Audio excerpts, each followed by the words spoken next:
오늘 칸타타는 설교를 이미 여러분들에게 음악을 통해서 전달이 됐습니다.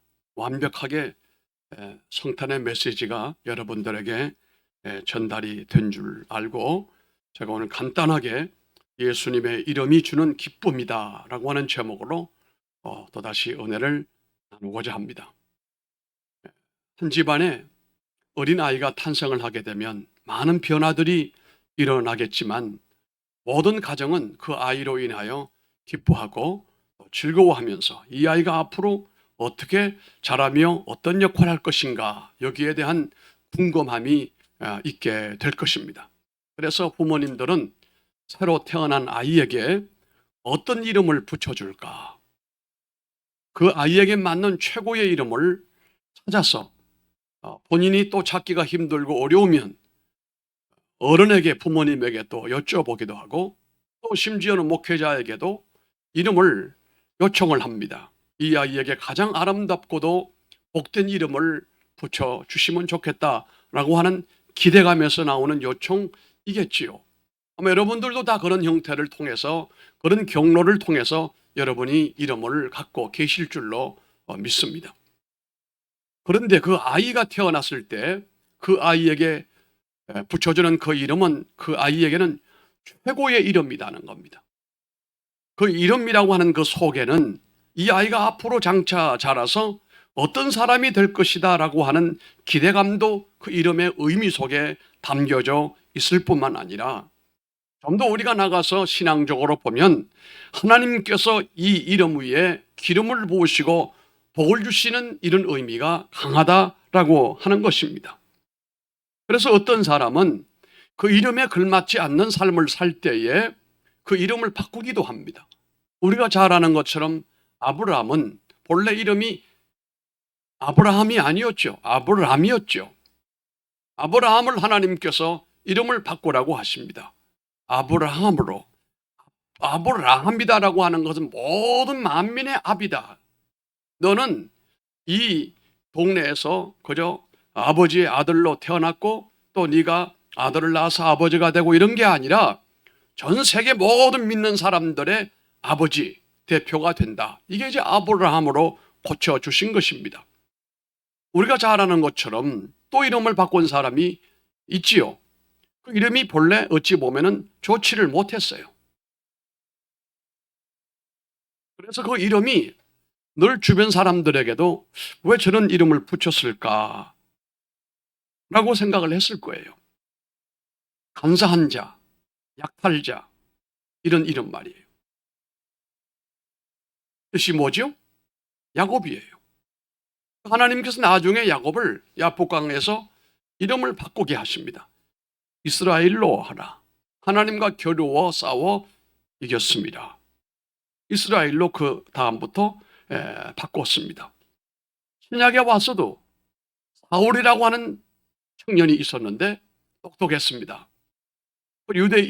유대인으로서 유대교에 임박힌 사람으로서 전통적인 유대 신앙을 갖고 있을 때에 복음이 이 땅에 오고 예수 믿는 사람들이 미웠기 때문에 이 사울이 얼마나 못된 짓을 했는지 우리가 잘 압니다.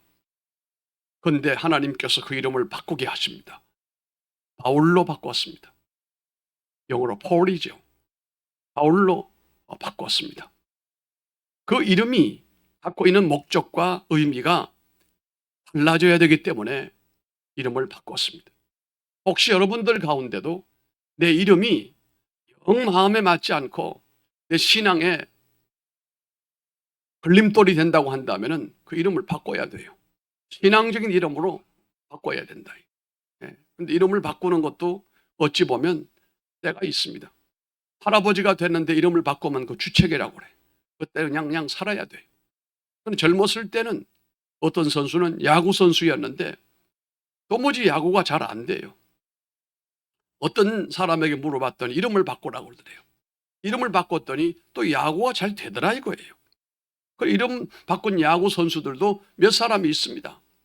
이런 걸 또 상업적으로 이용하는 사람이 있어요. 이게 바로 장명가들이죠. 장명가들은 우리가 말하는 사람의 운을 가지고 언제 태어났느냐, 몇 시에 태어나느냐, 명리학이라고 하죠. 이걸 가지고 또 이름을 지어요. 우리가 볼 때는 명리학은 그것은 하나님의 뜻에 맞는 이름이 아닙니다. 때로 여러분 장명가들에게 이름을 짓지 않기를 바라고, 가장 훌륭한 이름은 부모가 이 아이를 잘 알 거예요. 이 아이가 앞으로 어떤 아이가 되기를 바라고 어떤 의미를 지니고 있는지 부모가 아이들 이름을 심사숙고해서 짓는 것이 좋고, 더 차원 높은 이름을 짓기를 원한다면 그 목회자에게 여러분이 요청을 하는 것이 올바르다. 저는 그렇게 생각을 합니다. 그런데 오늘 본문에 보게 되면은 한 아이가 탄생을 했는데 그 아이 이름을 예전부터, 아주 예전부터 거의 700년 전에 이사야라고 하는 선지자를 통하여 처녀가 잉태하여 아들을 낳을 것이니 그 이름을 임마누엘이라 하라. 이는 제가 그 백성을 죄에서 구원함이라 라고 했습니다. 사실 그 임마누엘이라고 하는 이름은 의미하는 바는 바로 예수 그리스도를 얘기하는 것입니다. 여기에 아주 중요한 이름을, 뜻을 담고 있는 그 이름이 바로 예수라고 하는 이름입니다.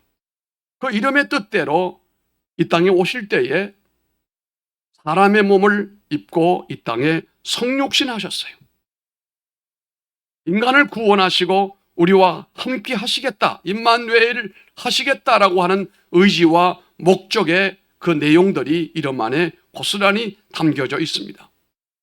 오늘 사람들이 참으로 예수님이라고 하는 이름을 아는 사람은 이것이 보물같이 여겨지지만 모르는 사람에게는 아주 그 이름이 아무런 의미가 없어요. 그러나 이 성탄절에 그 예수 이름을 모르는 사람은 무지한 사람이라고 밖에는 말할 수가 없어요. 예수님의 이름을 아는 것은 우리에게 기쁨이 된다는 사실입니다. 어떤 연예인이나 어떤 탤런트나 어떤 스포츠 스타를 이름을 기억하는 것보다 예수 이름을 기억하고 그 예수 이름의 뜻에 맞는 삶을 살아가는 사람들에게는 복이 있는데, 그것이 바로 구원의 복이라고 하는 것입니다. 예수님의 이름은 한마디로 말해 따라합시다. 예수님의 이름은 구원이시다. 예수라고 하는 말은 구원이라는 뜻이에요. 빛과 어두움을 만드시고 땅과 물을 창조하신 우리 하나님께서 이 땅의 모든 것을 만드시고 사람을 마지막에 하나님의 형상을 따라서 지어주셨지요. 에덴 동산을 창설하시고 그 가운데 사람이 살 수 있도록 하실 뿐만 아니라 하나님과 교통하고 교제하며 더불어 살게 하셨어요. 에덴 동산은 우리가 알고 있는 것처럼 사람이 살아갈 수 있는 환경의 최적 상태예요. 모든 것이 최적 상태예요. 거기 병원이 없어요. 죽음이 없어요. 애통하는 것이나 고통하는 것이 전혀 없어요. 사람에게 정신적으로 고통을 주는 것도 없고 염려, 근심도 없어요. 모든 것이 만족하고 기쁨이고 즐거움이고 행복이에요. 여러분, 에덴이라는 말이 뭘 얘기하는 거죠? 에덴이라는 뜻은 웃음이라는 뜻이에요. 거기는 웃음밖에 나올 것이 없는 여건과 환경을 갖고 계셨어요. 아마도 아담과 하와는 엄청 행복했을 것입니다. 제가 늘 말하잖아요. 천국은 세 가지 단어로 함축이 되어진다. 영어 단어가 처음과 끝이 똑같다. 세 단어가. 하나는 행복이다. 하나님이 만드신 이 에덴은 행복한 곳이었다. Y로 끝날. 두 번째, 그 에덴 동산은 거룩한 곳이었어요. 죄가 없었어요. Holy, Y로 끝이 나요. 또 거기는 하나님과 사람, 남자와 여자, 사람과 동물, 사람과 자연 환경이 서로 상충되는 부분이 없었어요. 모두가 다 쌍방, 만족, 기쁨, 커뮤니케이션이 잘 이루어지는, 한마디로 말해서 하모니였어요. 하모니. H로 시작해서 Y로 끝이 나잖아요. 하모니, 조화, 거룩함, 홀리, 행복, 해피.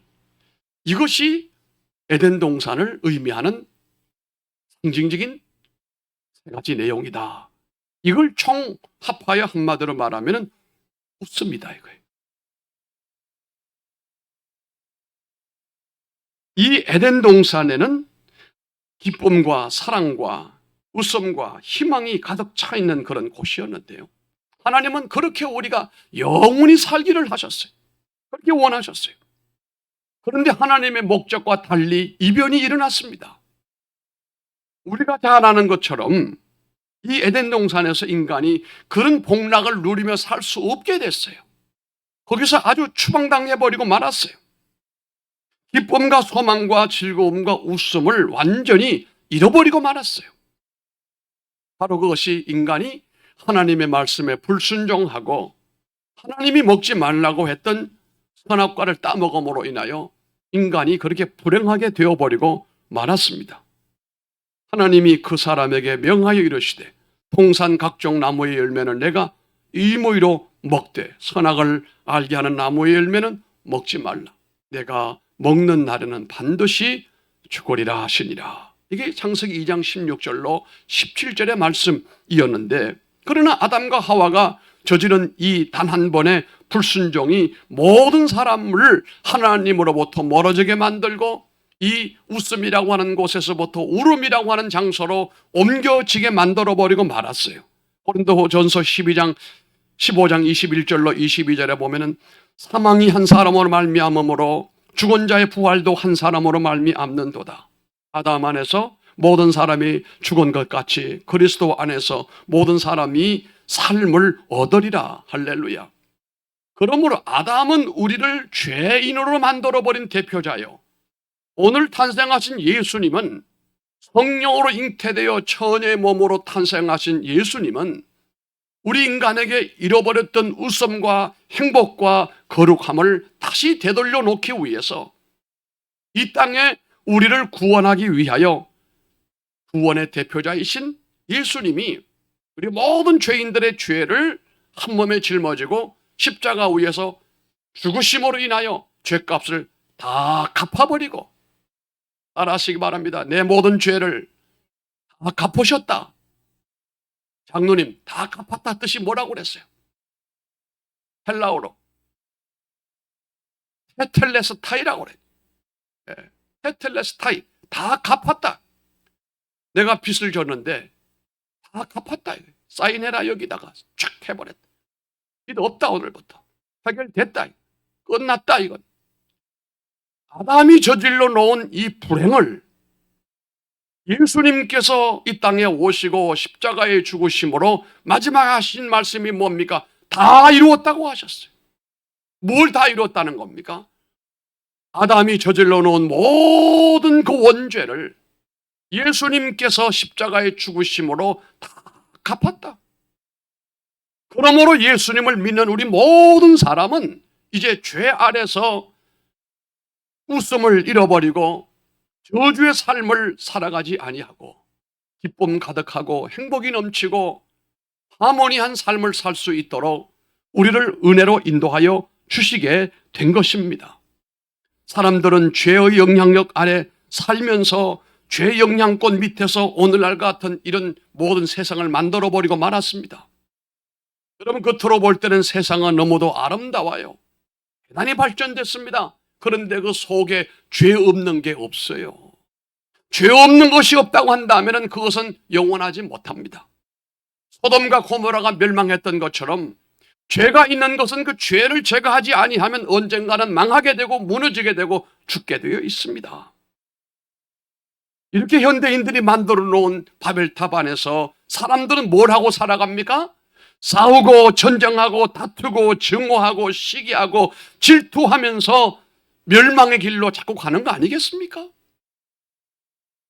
예수님이 탄생하시고 난 다음에 단 한 번 예수님의 탄생을 축하하지 못하는 베들레헴의 비극이 있었는데 그게 오늘입니다.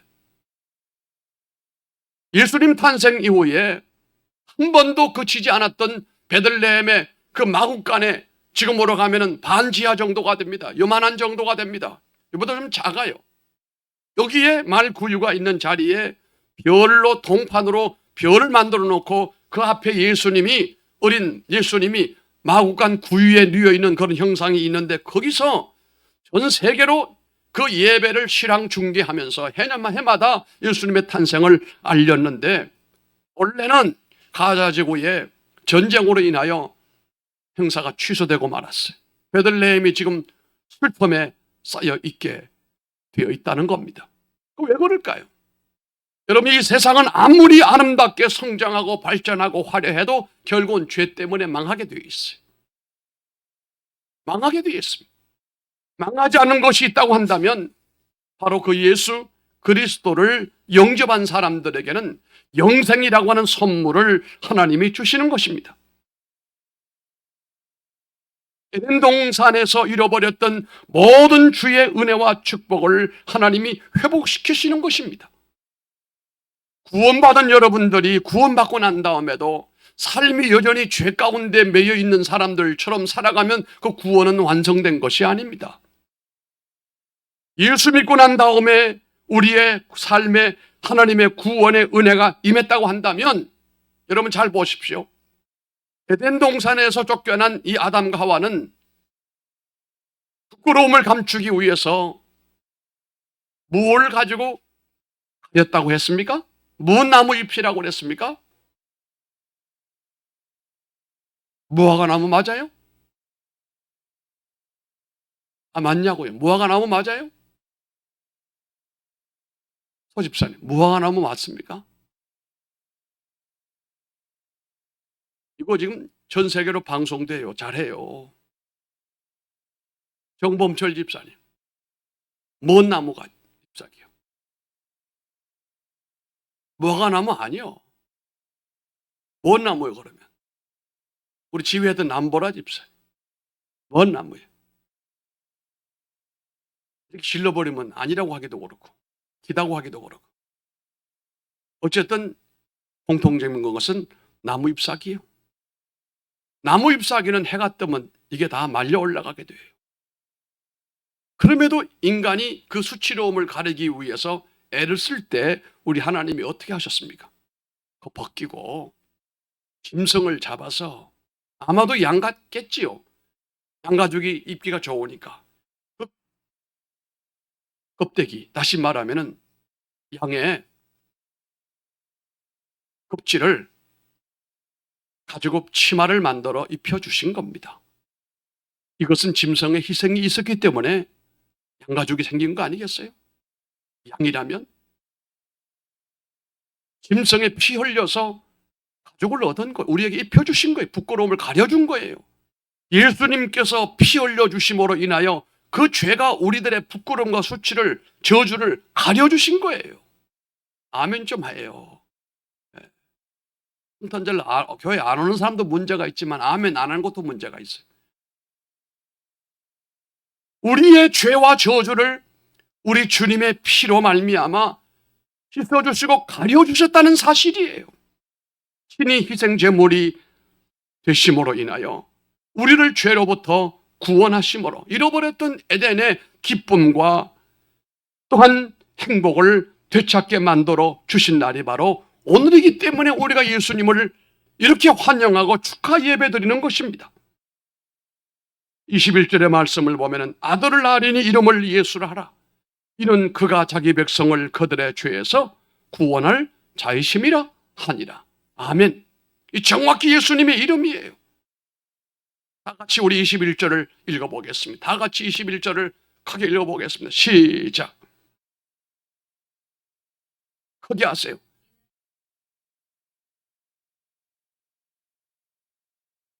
아멘. 바로 예수님의 이름은 구원자이십니다. 이것이 하나님이 계획하신 최고의 선물로서 오늘 여러분들에게 최고의 선물을 주신 겁니다. 인간에게는 이것이 최고의 기쁨이에요. 정말 예수님을 믿고 예수님을 통하여 구원받은 사람이라고 한다면 잃어버렸던 에덴의 모든 저주를 다시 하나님의 축복으로 바꾸어 놓을 수 있는 사람들이 되시기를 주님 이름으로 축원합니다. 마지막 결론입니다. 그런데 우리를 구원하신 예수님께서는 우리를 그대로 버리지 아니하시고 세상 끝날까지 우리와 함께 하시겠다는 거예요. 따라합시다. 임마누엘 예수님, 구원의 예수님이시면서 임마누엘의 예수님이시다 이 말입니다. 기쁨을 잃어버리고 원망과 불평과 책임 전가와 미움으로 가득 찬 인간에게 참된 기쁨과 평안을 주시기 위해 찾아오신 분이 바로 임마누엘 예수님으로 우리와 함께 끝까지 있겠다는 겁니다. 우리와 늘 함께 동행을 하시고 우리와 함께 하시면서 우리를 다시는 죄로 물들지 않게 하시고 여러분의 삶을 변화시키고 또 변화시키고 또 변화시켜 나가시고 죄의 종으로 살던 지난 날을 떨쳐버리고 하나님의 거룩한 종들로 쓰임받게 만드시고 하나님의 나라 위하여 복음 전한 일에 쓰임받게 하시고 그리고 때가 되면 하나님께서 나를 이 땅에 아까워 둘 수가 없어요. 천국으로 우리를 다 데려가시는 줄로 믿습니다. 그래서 우리가 천국에서도 임마누엘의 주님과 영원히 함께 지낸다 이 말씀입니다. 오늘날 괜히 이상한 크리스마스에 전염 오염이 돼가지고 상업화가 물들어 있어요. 올 한 해 어떤 기사를 보니까 가장 화려한 트리가 어디냐? 신세계 본점에 설치된 성탄 트리였다고 그랬어요. 그래서 제가 그걸 찾아가 다운로드 받아 보니까 기가 막히게 했더라고 정말. 디지털의 최첨단을 보는 것 같아요. 돈 엄청 들었을 거예요. 그러나 그건 의미가 없습니다. 왜요? 장사 속이에요. 상품 팔기 위해 사람들을 호기심 갖게 만들어 주는 거지요. 그러나 예수님은 그 목적으로 오신 게 아닙니다. 예수님은 우리를 저주에서부터 구원하시려고, 그리고 구원한 우리를 끝까지 함께 임마누엘로 함께 하시다가 때가 되면 우리를 하나님의 나라로 옮겨가시는 이런 은혜의 날이 바로 오늘이다라고 하는 사실입니다. 예수님의 탄생이 여러분의 삶을 더 기름지게 만들고 아름답게 만들고 위대하게 만들고 이 땅 위에서 여러분의 그 이름이 하나님 앞에서 복의 복이 될 수 있게 되기를 주님 이름으로 축복합니다. 기도하겠습니다. 존귀하신 아버지 하나님 감사드립니다. 오늘 너무 기쁘고 즐겁고 행복 가득한 날입니다. 아담과 하와가 범죄함으로써 그 행복의 에덴 동산은 웃음이 가득한 에덴 동산에서 완전히 쫓겨나서 불행과 저주의 늪에 빠져 있을 때에, 그래서 싸움과 전쟁과 다툼과 증오와 시기와 질투만 가득한 이 땅에 하나님의 형상을 타고났지만 짐승의 형상으로 전락해버린 우리를 우리 주님이 다시 탄생하게 하시고 거듭나게 하시고 하나님의 거룩한 백성으로 만드시려고 이 땅에 오심을 환영하고 우리가 축하하고 영광을 돌립니다. 아들을 낳으니 그 이름을 예수라 하라. 이는 자기 백성을 그의 죄에서 구원할 자이심이라고 하셨습니다. 주여 우리가 죄 가운데 머물지 않게 하시고 이제는 은혜 가운데 축복 가운데 머물면서 많은 사람을 주님께로 인도하는 전도자의 삶을 살 수 있도록 우리 모두를 인도하여 주옵소서. 예수님 이름으로 간절히 기도드리옵나이다. 아멘.